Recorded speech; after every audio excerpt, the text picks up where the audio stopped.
Okay. We do 79. Plain test. We left off in the middle of a brisa. Okay, we thank Hashem that we're able to learn every day. It's for learning. We should have basic English. Okay, also for Shlema for whoever needs. The brisa was being quoted was by Rav Chisda as a question on Rav Chanina. Chanina said that if someone is silent and his wife takes a vow, and the reason why he's silent is in order just to annoy her, and he doesn't really want the vow to be established.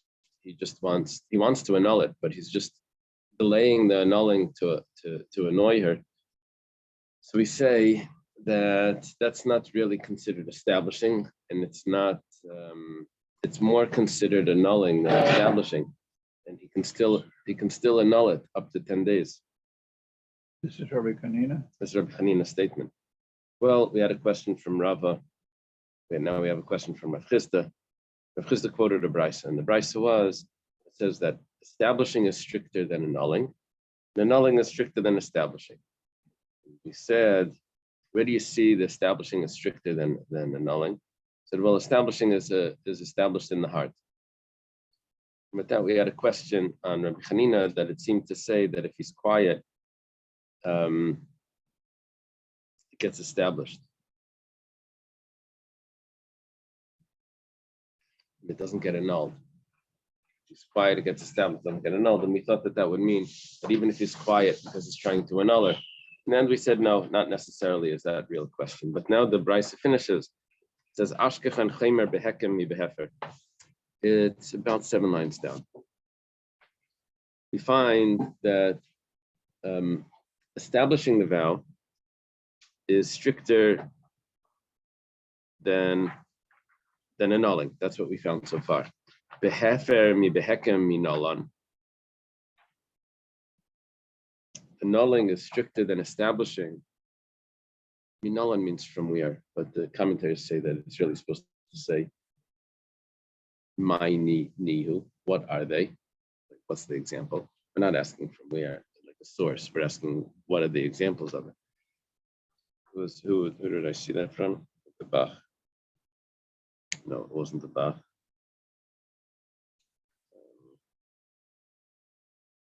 I just saw that in the Ran or one of the commentaries. My Neo. Okay, so Amar Rabbi, I don't know who. Do you have a name in there? Very good. Yeah, the Yud. What do you have for the name? What's the Yud? It's abbreviation. A couple of letters here. I'm Rabbi Yechanan. That's what the Bach was doing. I'm Rabbi Yechanan. Rabbi Yechanan says, Nisholin ala hekem me nisholim ala hefer. You can be mater neder. You can annul your own establishing. If you've established your wife's vows, you can go to a Rav and annul that establishing and then annul the vow. If you're so inclined. You could also annul the vow directly, but you can also annul the establishing and then annul the vow.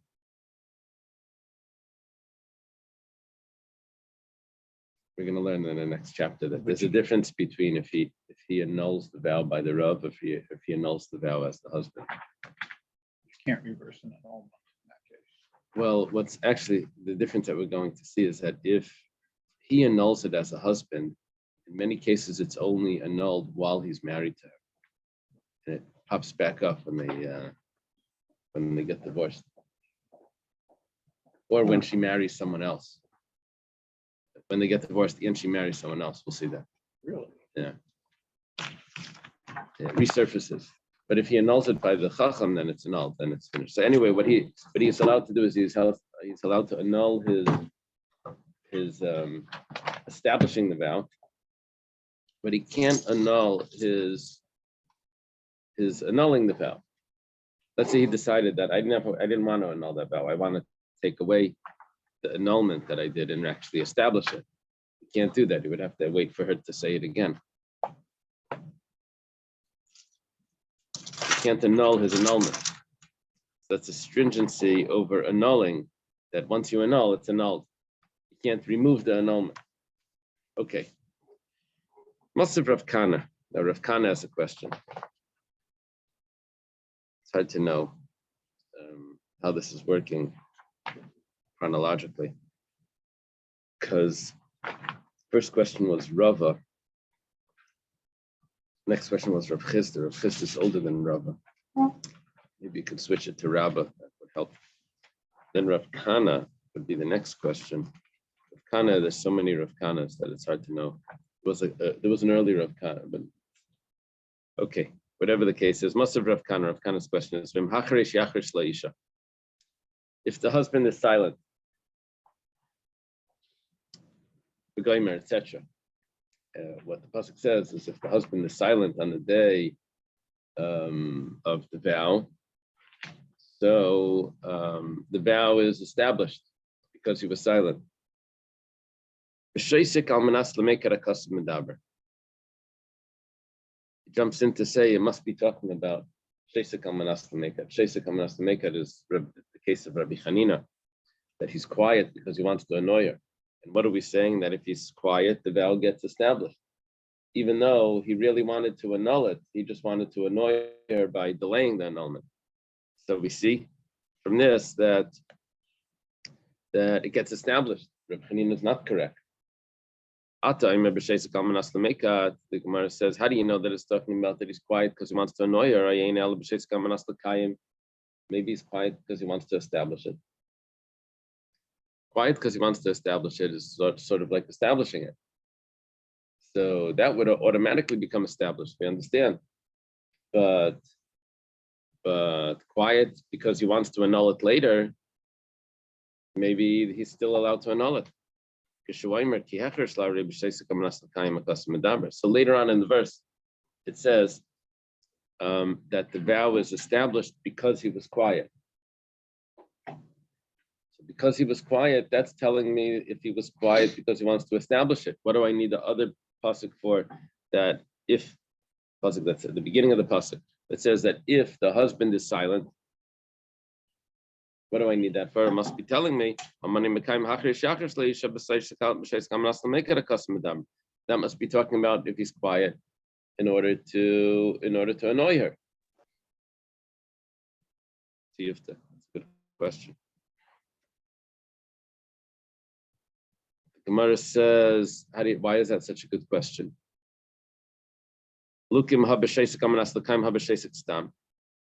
Maybe, there's three possibilities here. He's quiet because he wants to establish it. And he's going to establish it. He was just so far he's quiet. Then he's quiet because he doesn't not thinking anything. It's just quiet. And then there's a quiet because he wants to annul it, but he didn't annul it yet because he's trying to annoy her. So those are three stages. So I have two verses. So if I have one verse that's telling me he's quiet because he wants to annul it, it gets established. He's quiet because he wants to establish it, it gets established. Another verse that he's quiet. You jump to the other one, it's quiet because he wants to annoy it. Maybe it's talking about if he's just quiet, plain, unspecified, why he's quiet. It says crazy. I have other verses. It says a lot of times the word hacharish, yacharish. What's the last verse we said? Hacharish, yacharish, and then ki hecharish la'isha.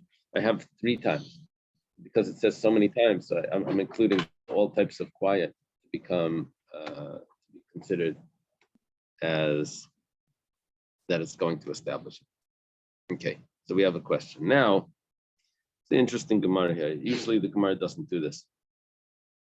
What we just did is we asked a question on Reb Chanina, and we said to Yufta. Gemara continues to ask more questions, sort of like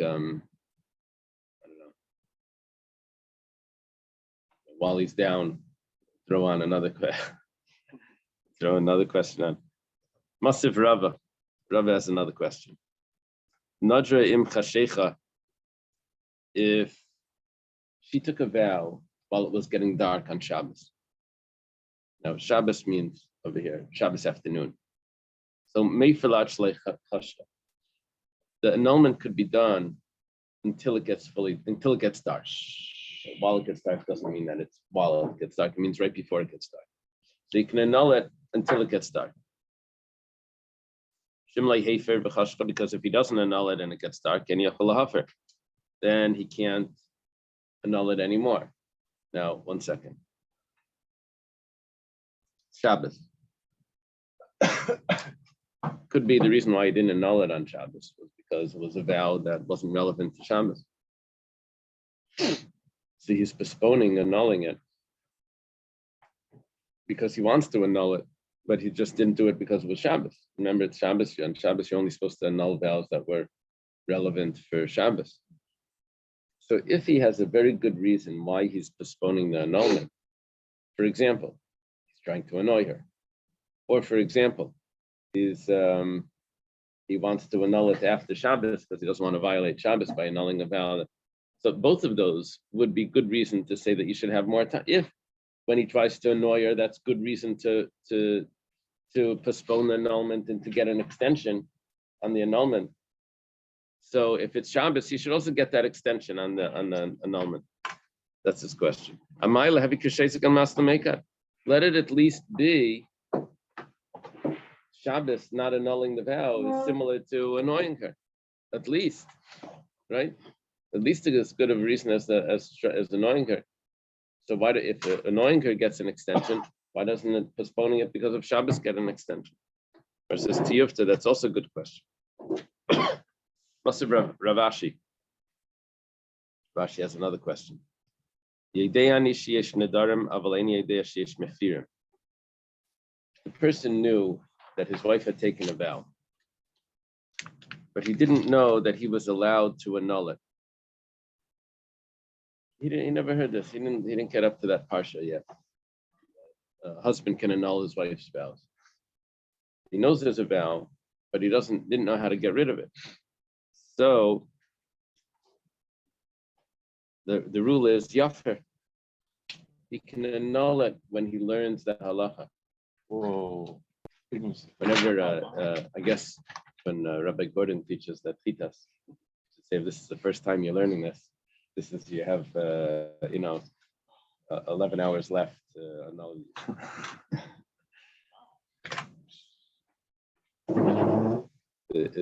Set the timer. Okay, let's say in the next case is Yedei Sheyesh Mefirim, Aval Eini Yedei Shezeh Neder.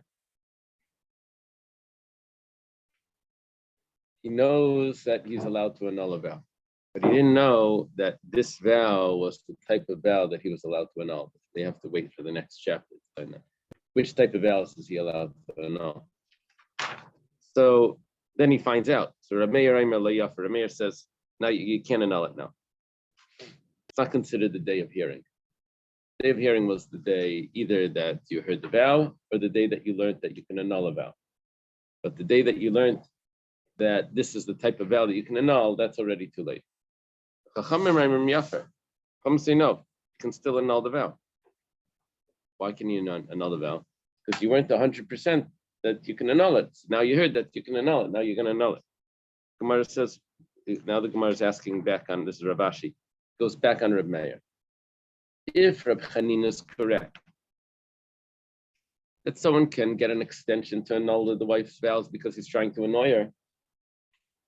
So if he didn't know that he was able to annul the vow, because this vow he wasn't sure if this was the type of vow that he's allowed to annul, shouldn't that be at least like an extension that he's trying to annoy her? Shouldn't that be, he wanted to annul it. He just didn't know that he was allowed to. So over there, he also wants to annul it. He just postponed it for whatever reason. So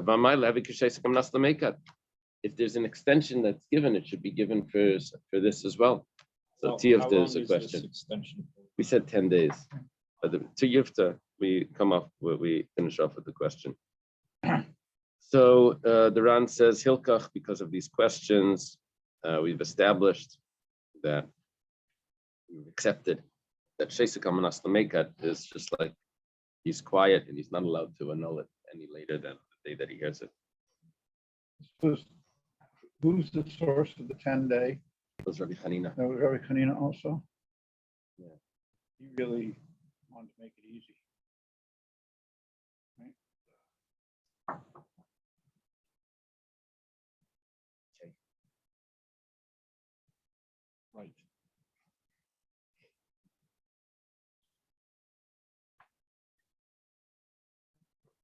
And start the next chapter. Ve'elu Nedarim Shumefer.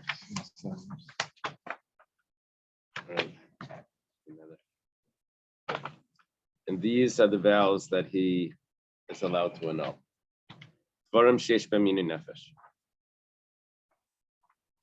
Matters that are afflicting the soul. We're giving some examples of it. She says, I will bathe or I won't bathe. Gemara is going to discuss, we'll learn it tomorrow because it's a whole page of this. What was the vow? How did she say this? Did she say, I'm not going to eat if I'm going to bathe, or if I bathe today, I'm not going to bathe tomorrow? Like, what exactly was the details of this? Just Gemara doesn't think that it's just, I'm not going to bathe. If I'm going to skasha is like decorate. I'm going to how do they adorn myself, or I'm not going to adorn myself. Ron points out that over here we're talking about the face, not the rest of the private parts of the body, because otherwise that wouldn't be considered inay nefesh. That would be matters between him and her, and it goes under a different category. Here we're talking about inay nefesh. Inay nefesh is afflicting the soul. Okay, 79b. Amar Reb Yosi, ein elu nidre inay nefesh. These, what you just said, are not inay nefesh. These are dvarim shebeina lebeina. These are matters between him and her. This bathing and adorning. The following is what's considered nidre inay nefesh, afflicting the soul. Amra kainam peris olam alai. Says, I'm not going to eat fruits of the world. So that he's can annul that. He's never going to eat any fruits. So that's inay nefesh. Peris medina zu alai. Let's see, she says, I'm not going to eat fruits from this country. So yavilam medina acheres. Now the Ran points out, as we'll see in a second, that's not a vow that he can annul, because bring fruits from another country. It's not inay nefesh. Get from somewhere else. The Ran points out that when she said this country, she didn't actually mean the country that she's in. And I'm not going to eat fruits from Peru, from Chile, China. And so we say, okay, so don't get from Peru or Chile or China, get from whatever, get from another country. But if she would have said, I'm not getting fruits from this country, then that would already be problematic, that all the fruits have to come from a country that's not right here. If you anyways getting from out of your country, then that could say it's not inay nefesh. Take from this country or from other countries. Look, as you'll see now, it says Peris Chenmeni Ze'alai. Let's say she says, I'm not going to eat fruits from this store. Any achalahafer. You can't annul that. Why? You go to another store. Now, this means that if the only place that would give him credit was this store, so then Harisa Yafer, then this is considered inay nefesh. The only one that sells to him is this one. Reb Yosi, that's what Reb Yosi says. Okay, the Gemara's going to explain why it has to explain the Reb Yosi if you start it off with Reb Yosi. Nidri, Credit card in the store. Right. Yeah, it's really a gift card, probably. Jeez, penny card. So only for this store. Nidri inay nefesh hu demefer. Vows of inay nefesh, she's allowed to annul. Shein b'minay nefesh ain't a mefer. Sounds like vows that aren't inay nefesh, she's not allowed to. But Tanya, but 1 second, inay nefesh means afflicting the soul. We have a brisa, the pasuk says the vows that are between a man and his wife, between a father and his daughter. Remember, the father can annul his daughter's vows also. This teaches us that a husband can annul vows with matters that pertain to each to themselves, between themselves. His son? No. Under bar mitzvah? Even under bar mitzvah you can. Well,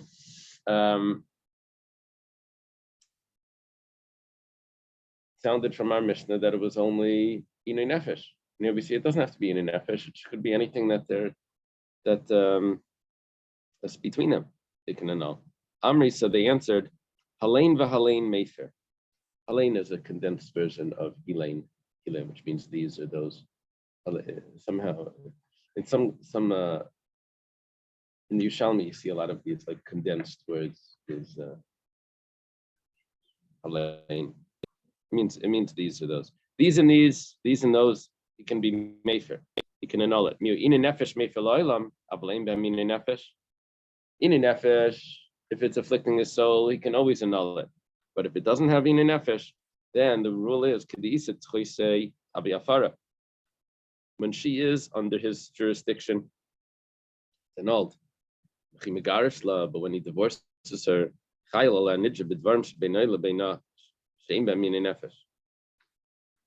yeah, it adds words here. Usually the Gemara is much shorter than that. It's like it actually finishes the sentence here.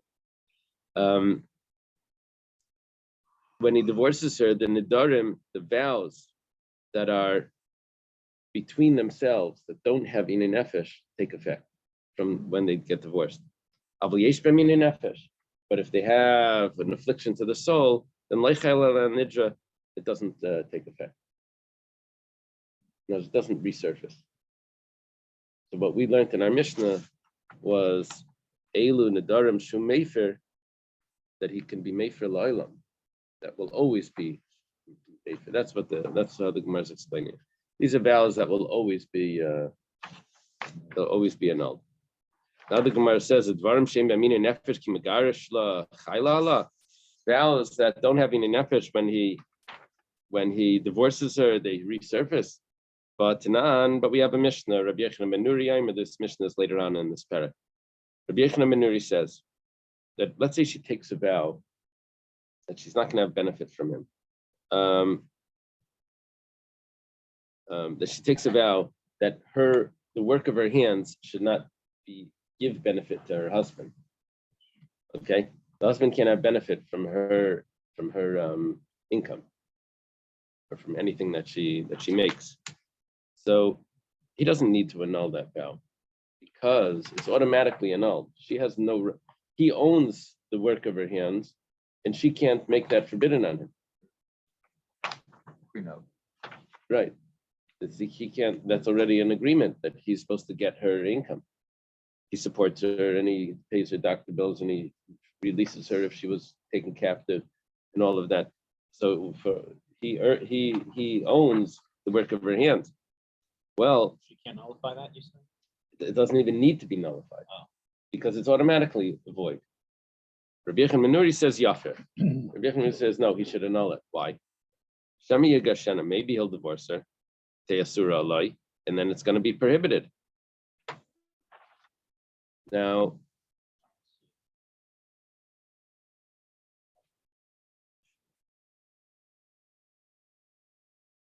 this is a vow that was really between themselves, matters between him and her. This is not a vow of afflicting the soul. This is just between him and her. And Rabbi Yechon ben Nuri says that it's better to annul it, even though it's not necessary to annul it, but it's better to annul it because when you annul it, then it's going to stay annulled for afterwards. Otherwise, what would happen if he doesn't annul it? So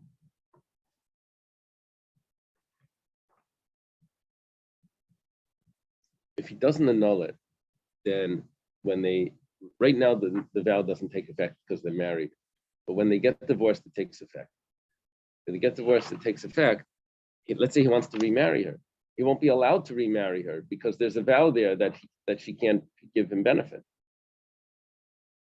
So because it will resurface without the annulment, so he won't be allowed to. So Rabbi Yechon ben Nuri says, annul it so that it won't resurface. The problem is, this is a very strong question. We said that if it's between themselves and he annuls it, it resurfaces right when they get divorced. And Rabbi Yechon ben Nuri says, annul it so it doesn't resurface. But we said that it does resurface. So Gemara says like retroactively null. All the vows? Or Yeah. no, what would happen, what it seems what we're saying now is that when he gives her a get, all the vows that he had annulled that don't have an affliction of the soul in it would resurface. Yeah, we never mentioned that at a Yeah, get. well, she's not free technically. The opposite. She's so free that everything that she said that he removed wow, resurfaces. Oh, She's totally free. except for that which she vowed. That's her own vow. She can't self-annul it. She can't self-annul it. She can go to a rabbi to get rid of it. But what the husband tried to annul resurfaces after the divorce. But the problem is Rabbi Yechon Menuri makes it very clear that it doesn't resurface. When he divorces her and he annulled it originally, it's considered annulled. The truth is that it is annulled. The way it works is like this. If it has an affliction to the soul, then when he annuls it, it gets annulled for everyone. That means whether she's married to him or whether he divorces her and gets married to someone else, it remains annulled. Ein b'minin nefesh. If it doesn't have an affliction to the soul, then la'atzmai mefer. For himself, it's annulled. Now, what that means is that for himself, it's annulled. If he divorces her and then remarries her, the annulment comes back because it's all for himself. When would it not be annulled? That's only la'achera meina mefer. That's only if she marries someone else. Now, the Ran points out that what happens in the interim here when she gets divorced? Are the vows there? Because it was matters between him and her. So she could theoretically marry someone else, and then the vows resurface. But if she comes back to him, then the vows get annulled. What happens in the interim? The Ran says that in the interim, they're considered annulled because he could marry her back. It's only at the point where she marries someone else that the vows resurface. And if that's the case, then we go back to the Mishnah. We'll explain it like this. The following are the vows that are annulled, whether it's for him, this husband, or for everyone else after they're divorced. But Nedarim, which is Nedarim sheish b'yamin nefesh, that's only vows that have affliction of the soul. However, if it would have been vows that are just between him and her, then it would only be annulled for him, but not for anyone else. So what we switched in the Gemara here from the beginning of the Gemara to the end, it's basically like, going through the same concept. We switched. Originally, we thought that we were using the term la'olam. Inei nefesh is always, affliction to the soul is always annulled. If it's not inei nefesh, if it's just between him and her, then it's only annulled for the marriage. And then we had a question on that. 1 second. We have Rabbi Yechon Menuri that says it's annulled for after the marriage. So we said that's not what. Don't use the term forever or not forever. Don't use that term. Use the term for him or for everyone. And then when it's for him, then when he marries her back, it still comes back to him. When he marries her back, it still becomes annulled. Okay, the next Gemara takes us through, and it's hard to stop in the middle. Let's leave it right here. Right. But marry somebody else. Wait a minute. I got all these vows that you made with somebody else, and now they're applicable to us because you Right. didn't know them. Right. That's why we did this first. Yeah. Blame the shotgun.